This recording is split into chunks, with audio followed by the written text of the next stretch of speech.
ಕೆಂಡ ಸಂಪಿಗೆ ನಮ್ಮ ಕೆಂಡ ಸಂಪಿಗೆ.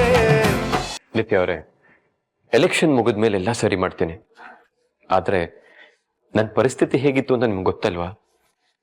ನನ್ನ ಭವಿಷ್ಯ ಉಳಿಸ್ಕೊಳ್ಳೋದಕ್ಕೋಸ್ಕರ ನಾನು ಆ ಕೆಲಸ ಮಾಡಲೇಬೇಕಾಯ್ತು.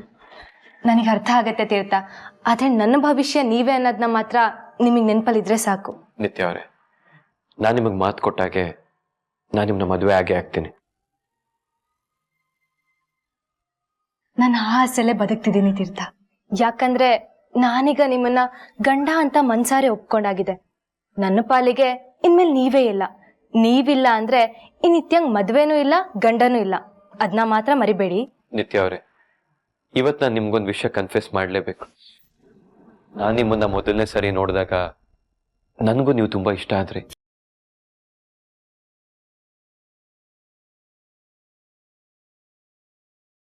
ಆದ್ರೂ ನೀವು ನನ್ನ ನೋಡಕ್ ಬಂದಾಗ ಮೂರನೇ ವ್ಯಕ್ತಿ ಹಾಗೆ ಮಾತಾಡಿಸ್ದೆ.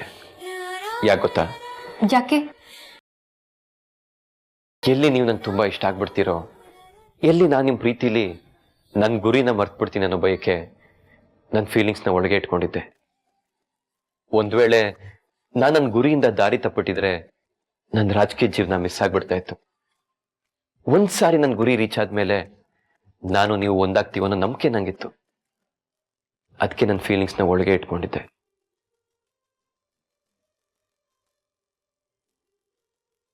ನಿಜವಾಗ್ಲೂ ನೀವ್ ನನ್ನನ್ನು ಅಷ್ಟೊಂದು ಪ್ರೀತಿಸ್ತೀರಾ? ನಿಜವಾಗ್ಲೂ ನಿಮಗೆ ನನ್ನ ಮೇಲೆ ಪ್ರೀತಿ ಇದೆಯಾ?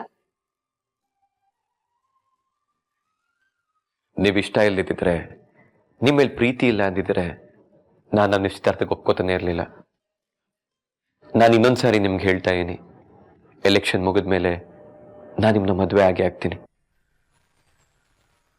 ಸುಮ್ಮನೆ ಅವ್ರ ಮತ್ತೆ ನನ್ನ ಸಂಬಂಧ ಕೊನೆಗೊಳ್ಳುತ್ತೆ.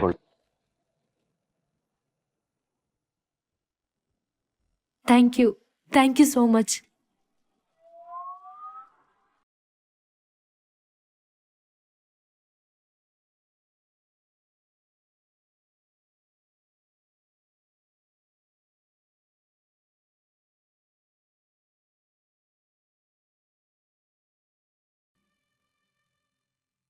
ಅಮ್ಮ, ಊಟ ಮಾಡದೆ ಒಳ್ಳೆ ಚಿಕ್ಕ ಮಕ್ಕಳ ತರ ಹಠ ಇಟ್ಕೊಂಡು ಕೂತಿದ್ಯಲ್ಲ, ನಿನ್ನ ಆರೋಗ್ಯ ಏನಾಗ್ಬೇಕು?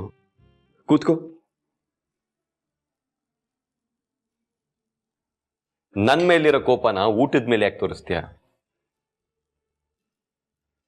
ನಮಗ್ ಮದುವೆ ಆದ ಇಷ್ಟು ವರ್ಷದಲ್ಲಿ ನಿಮ್ಮಪ್ಪ ಒಂದಿನ ಇರ್ಲಿ, ಒಂದು ಕ್ಷಣ ಕೂಡ ನನ್ನ ಬಿಟ್ಟು ಎಲ್ಲೂ ಹೋಗಿರ್ಲಿಲ್ಲ. ಅಂಥದ್ರಲ್ಲಿ ಇವತ್ತು ನೀನ್ ಮಾಡಿರೋ ಈ ಕೆಲಸದಿಂದ ನಿಮ್ಮಪ್ಪ ನನ್ನ ಬಗ್ಗೆ ಒಂದು ನಿಮಿಷನೂ ಯೋಚನೆ ಮಾಡದೆ ನನ್ನ ಬಿಟ್ಟು ಹೊಟ್ಟೋದ್ರು. ಅದ್ ಹಾಗಲ್ಲ. ಪ್ಲೀಸ್ ತೀರ್ಥ, ನೀನ್ ಮಾಡಿದ್ ಸರಿ ಅಂತ ಕನ್ವಿನ್ಸ್ ಮಾಡೋದಕ್ ಬರ್ಬೇಡ.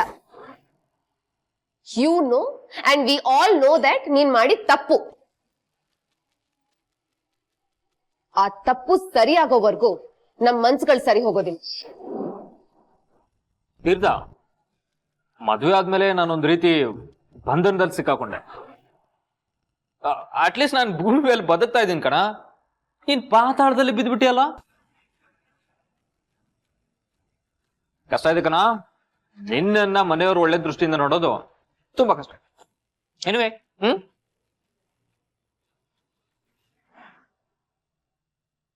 ನೀವೇನ್ ಇಲ್ಲಿ ಕೂತಿದ್ದೀರಾ? ಊಟಕ್ಕೆ ಬನ್ನಿ. ನಾನಾ? ಹೌದು, ನೀವೇ. ಎಲ್ಲರೂ ಊಟ ಕೂತಿದ್ದಾರೆ, ನಿಮ್ಗೋಸ್ಕರನೇ ಕಾಯ್ತಿದ್ದಾರೆ. ಬನ್ನಿ. ಅಯ್ಯೋ, ನಾನು ಅವ್ರ ಜೊತೆಗ? ಬೇಡ, ನನ್ಗೇನು ಹಶ್ವಿಲ್ಲ. ಅವ್ರಿಗೆಲ್ಲ ಊಟ ಕೊಡಿ. ಇಲ್ಲ ಇಲ್ಲ, ಈ ಮನೇಲಿ ರಾತ್ರಿ ಹೊತ್ತು ಎಲ್ಲರೂ ಒಟ್ಟಿಗೆ ಕೂತು ಊಟ ಮಾಡ್ತಾರೆ. ನೀವು ಈ ಮನೆ ಸದಸ್ಯರಲ್ವಾ? ಬನ್ನಿ, ಅವ್ರ ಜೊತೆ ಕೂತು ಊಟ ಮಾಡಿ. ನಾನು ಬನ್ನಿ ಅಮ್ಮ, ಊಟ ತಣ್ಣಗಾಗ್ಬಿಡುತ್ತೆ.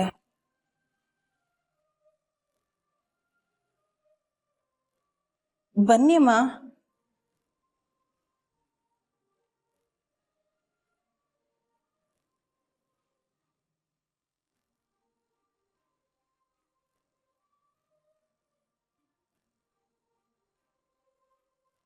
ಅದೆಲ್ಲ ಇರ್ಲಿ ಬಿಡಮ್ಮ, ನೀವು ಊಟ ಮಾಡು. ಸುಮ್ನವ್ರೆ ಬನ್ನಿ ಕೂತ್ಕೊಳ್ಳಿ. ವಾಟ್? ಇವಳು ನಮ್ ಸಮ ಕೂತ್ಕೊಂಡು ಊಟ ಮಾಡೋದಾ? ಅದಕ್ಕೆ ಇವ್ರು ನನ್ನ ಹೆಂಡತಿ. ಇರಬಹುದು, ಆದ್ರೆ ಇವಳು ನಮ್ಮನೆ ಸದಸ್ಯೆ ಅಂತ ನಾವ್ಯಾರು ಕನ್ಸಿಡರ್ ಮಾಡಿಲ್ಲ. ಅದಕ್ಕೆ ಸಾಧನ, ಹೆಜ್ಜೆ ಹೆಜ್ಜೆಗೂ ಜಗಳ ಮಾಡೋದು ಸರಿಯಲ್ಲ.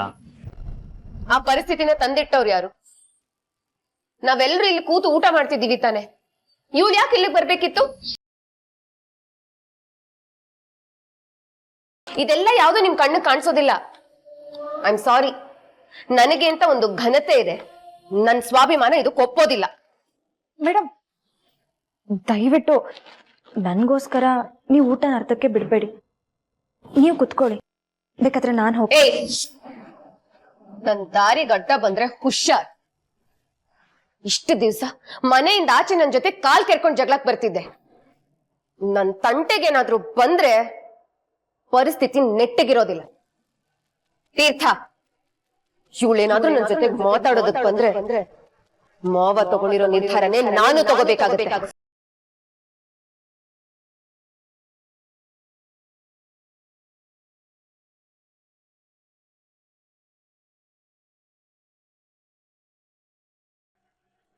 ದಯವಿಟ್ಟು ನನ್ನಿಂದಾಗಿ ನೀವು ಯಾರು ಮನ್ಸು ಕೆಡ್ಸ್ಕೋಬೇಡಿ. ನನಗೆ ಊಟನೂ ಬೇಡ, ಏನು ಬೇಡ. ಸುಮ್ಮನವ್ರೆ ಒಂದ್ ನಿಮಿಷ. ಈ ಮನೇಲೆಲ್ಲರೂ ಒಂದೇ. ಯಾರು ಒಪ್ತಾರೋ ಬಿಡ್ತಾರೋ, ನಾನು ನಿಮ್ಮನ್ನ ಮದುವೆ ಆಗಿದ್ದೀನಿ. ನೀವು ನನ್ನ ಹೆಂಡತಿ, ಈ ಮನೆ ಸದಸ್ಯೆ.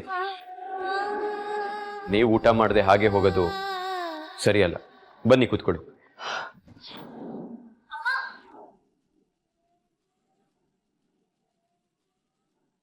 ತೀರ್ಥ, ದಿಸ್ ಇಸ್ ನಾಟ್ ಫೇರ್.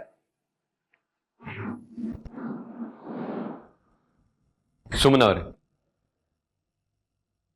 ಬನ್ನಿ ಕೂತ್ಕೊಳ್ಳಿ. ಬೇಡ ಸಾಹೇಬ್ರೆ, ನೀವೀಗ ಎಲ್ರ ಜೊತೆ ಕೋಪ ಮಾಡ್ಕೊಂಡ್ರೆ ಹೇಗೆ ಹೇಳಿ? ನನಗೇನು ಬೇಡ. ಸುಮ್ಮನವ್ರೆ, ನಿಮಗ್ ನನ್ನ ಮೇಲೆ ಗೌರವ ಇದ್ರೆ ನೀವು ಕೂತ್ಕೋತೀರಿ. ಬನ್ನಿ ಕೂತ್ಕೊಳ್ಳಿ. ಮನೆಯವ್ರ ವಿಚಾರ ನಂಗ್ ಬಿಡಿ, ಅವ್ರು ಸರಿ ಹೋಗ್ತಾರೆ. ಬನ್ನಿ. ಇಲ್ಲ ಸಾಹೇಬ್ರೆ, ನನಗೆ ಇಂಥದ್ರ ಮೇಲೆಲ್ಲ ಕೂತು ಊಟ ಮಾಡೋ ಅಭ್ಯಾಸ ಇಲ್ಲ. ನಾನು ಇಲ್ಲೇ ಕೂರ್ತೀನಿ.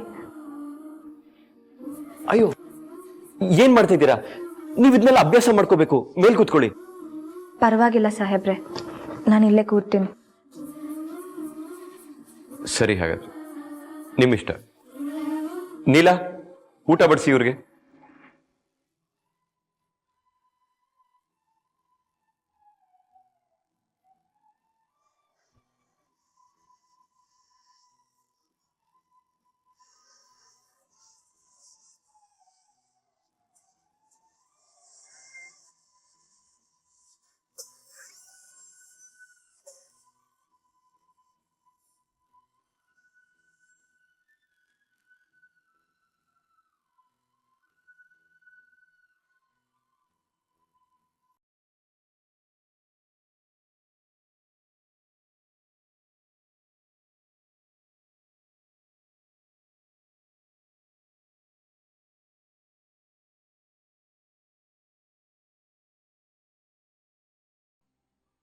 ಅಯ್ಯಯ್ಯೋ ಅಮ್ಮೋರೆ, ನೀವ್ ಯಾಕೆ ಇದನ್ನೆಲ್ಲ ಮಾಡ್ತಿದ್ದೀರಾ? ನೀವು ಬನ್ನಿ ಈ ಕಡೆ, ಇದೆಲ್ಲ ನನ್ ಕೆಲ್ಸ.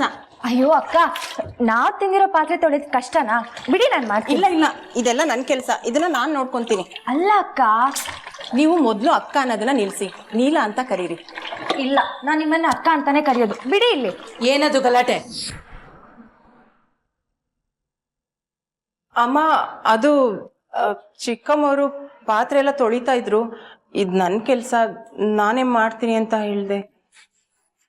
ಮನೆ ಕೆಲಸ ಮಾಡೋದು ನನ್ಗೇನ್ ಕಷ್ಟ ಇಲ್ಲ, ನಾನೇ ಮಾಡ್ತೀನಿ ಅಂತ ಹೇಳ್ತಿದ್ದೆ ಅತ್ತೆ.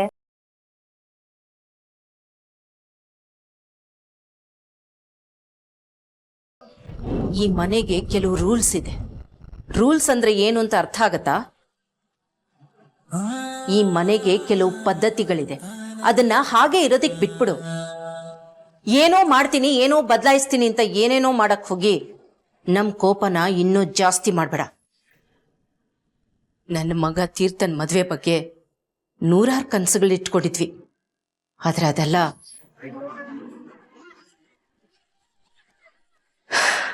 ಈಗ ಅದ್ರ ಬಗ್ಗೆ ಮಾತಾಡಿ ಏನ್ ಪ್ರಯೋಜನ? ನೋಡು, ಆರ್ತಿ ಎತ್ತಿದ ತಕ್ಷಣ ನಾನಿನ್ನ ಸೊಸೆಯಾಗಿ ಒಪ್ಕೊಂಡೆ ಅಂತ ಮಾತ್ರ ಅನ್ಕೋಬೇಡ. ಹಾಗೆ ಮುಂದಿನ ಶಾಸ್ತ್ರಗಳು ನಿನ್ ಮದ್ವೆ ನಡೆದಷ್ಟೇ ದಿಢೀರಂತ ನಡೆದು ಬಿಡುತ್ತೆ ಅಂತಾನು ಅನ್ಕೋಬೇಡ. ಅದೆಲ್ಲ ನಡೆಯೋದಿಕ್ಕೆ ಕೆಲವು ದಿನಗಳಾಗುತ್ತೆ.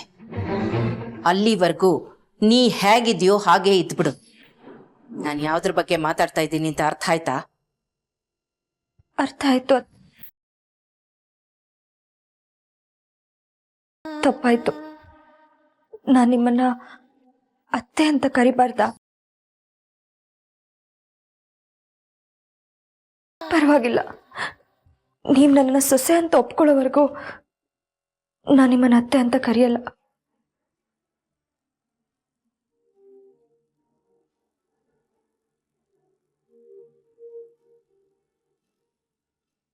ಪ್ರತಿ ಹೆಣ್ಣಿಗೂ ದೊಡ್ಡ ಸೌಭಾಗ್ಯ ಈ ಮಾಂಗಲ್ಯ. ಮದುವೆ ಹೆಣ್ಣಿನ ಜೀವನನ ಬದಲಾಯಿಸುತ್ತೆ ಅಂತ ಹೇಳ್ತಾರೆ. ನನ್ನ ಜೀವನನೂ ಬದಲಾಯಿಸಿದೆ. ಆದ್ರೆ ಸಿಕ್ಕಿರೋ ಇದ್ ಬದುಕೋಸ್ಕರ ನಾನು ಸಂತೋಷ ಪಡ್ಬೇಕಾ ದುಃಖ ಪಡ್ಬೇಕಾ ಒಂದು ಗೊತ್ತಾಗ್ತಿಲ್ಲ. ಯಾಕಂದ್ರೆ ನಾನು ಕನ್ಸಲ್ಲೂ ಅನ್ಕೊಳ್ದೆ ಇರೋದು ನನಗೆ ಸಿಕ್ಕಿದೆ. ಆದ್ರೆ ನಿಮ್ ಕನ್ಸುಗಳೆಲ್ಲ ಮುರಿದು ಬಿದ್ದಿದೆ. ಖುಷಿ ನನ್ ಪಾಲ್ಗಾದ್ರೆ ನೋವು ದುಃಖ ನಿಮ್ ಎಲ್ಲರ ಪಾಲಾಗಿದೆ.